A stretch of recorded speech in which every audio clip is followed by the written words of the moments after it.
Well, thank you very much, Ronaldo. I think I was invited for the first time in my former career as a European parliamentarian to speak from the podium at the front, but actually I feel much more comfortable up here, where I used to chair meetings, and I can see all of you better from here. So I hope that you'll allow me to do that. I see the cameras on me as well, so that's very good. It's really fantastic to be invited to come back. It's just more than 2 years since I retired from the European Parliament. But I spent 15 years working on issues around the single market. I am really passionate about the single market. I am really desperate that my country is apparently poised to potentially leave the single market, but there's still a lot of water to go under the bridge before that might finally happen. And if there are any questions about that from the floor, then I'm happy to take them later. I know that Anna Maria Corazza-Bildt, who is now Vice President of the Internal Market Committee in the Parliament, is going to join us later. She's a fantastic supporter. She's even more enthusiastic and passionate about the single market than I am, so she'll be able to bring you up to date on where things are. But I have been following it closely in my work at the European Policy Centre, where I regularly chair a single market roundtable. And I'm also very active in the UK, particularly on digital issues as well. So we'll obviously both be listening very carefully to the points that you will make later, and I'm sure between us that we'll be able to deal with them. But I think, just to set the scene for the discussion, the single market is, of course, at the core of the European project, and indeed is one of the most ambitious projects. Since we started work on it essentially in the late 1980s and the 1992 programme. Of course, services, and I suspect many of you will be in service businesses, we didn't actually introduce measures to open up services until 2006. I was privileged to be the leader of the centre-right on that proposal, and I think was one of the people who got it through the Parliament. It was very controversial at the time. And I would say, first of all, that I think in services, we've started later and we still have much further to go. And I'm sure you'll be raising points about restrictions that you see member states applying about access to service businesses and mutual recognition of qualifications and other aspects. But all I would say to you is that is still in transition at the moment. On the single market for goods, of course, we should be absolutely clear that we do have a genuine single market for goods. In 2008, we published, we approved in the Parliament, and the rapporteur for that was Alexander Stubb, who will be well known to our Finnish colleagues here, who went on to become Prime Minister of Finland, but he cut his teeth in the European Parliament working on mutual recognition for goods. So now he's no longer Prime Minister. He might be available to help you if you have any problems. That mutual recognition proposal has not really realized the benefits for companies, in my view, who are having difficulties in getting their products and being allowed to place their products on the marketplace. Now, I emphasize both those 2 points because for goods and services, we're not looking for more legislation, but we're looking for member states to enforce that legislation properly.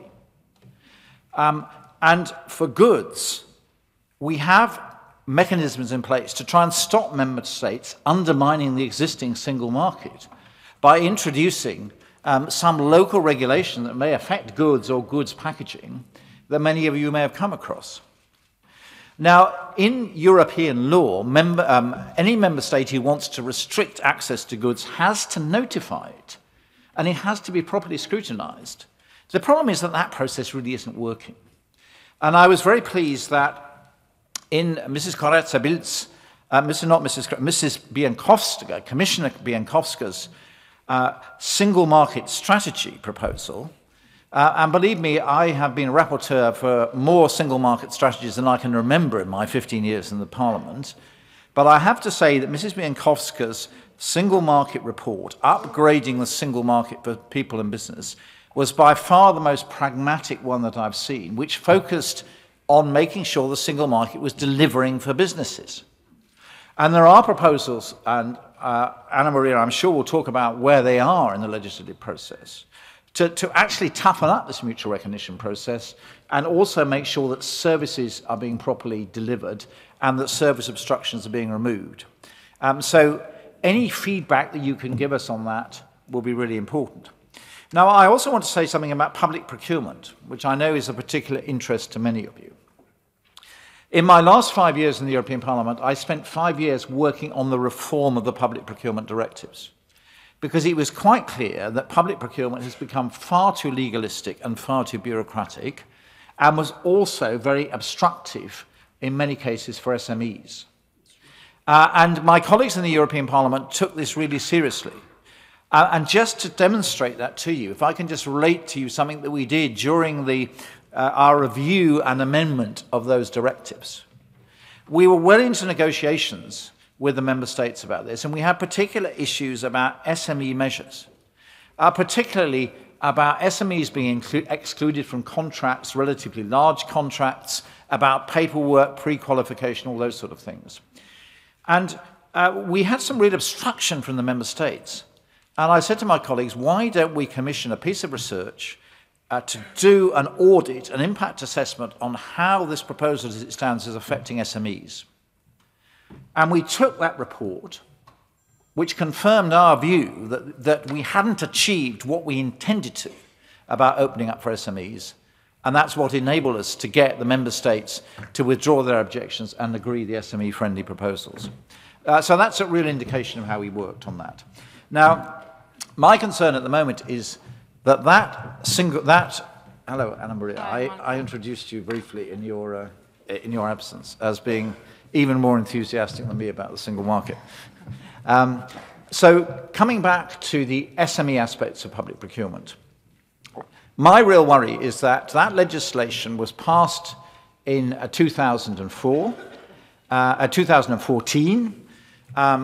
It should have been implemented in every member state by now. There are clear provisions for member states to make public procurement more SME-friendly, to demand less documentation at the beginning, to divide contracts into lots, to justify why they're not doing that, and those sort of measures are there. But we're not clear at all that they've been properly implemented. And again, in Mrs. Bienkowska's proposal, she's putting in measures to properly monitor the implementation of the Public Procurement Directive. So there's a sort of opening thing, perhaps just to show you. I have a banner in front of me there, but my name is spelt wrong because I have an extra L in it, but it doesn't matter. My name is spelt in the Scottish way. The Scots are very pro-European as well, as you probably know. I don't know if there's anyone from Scotland here.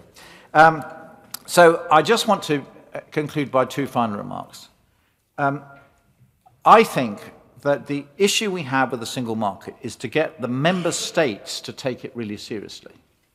And that means that we need proper monitoring about how well the member states are implementing legislation. That needs to be exposed, it needs to be transparent, it needs to be talked at the level of the European semester and even the Prime Minister's Council. We don't have proper metrics.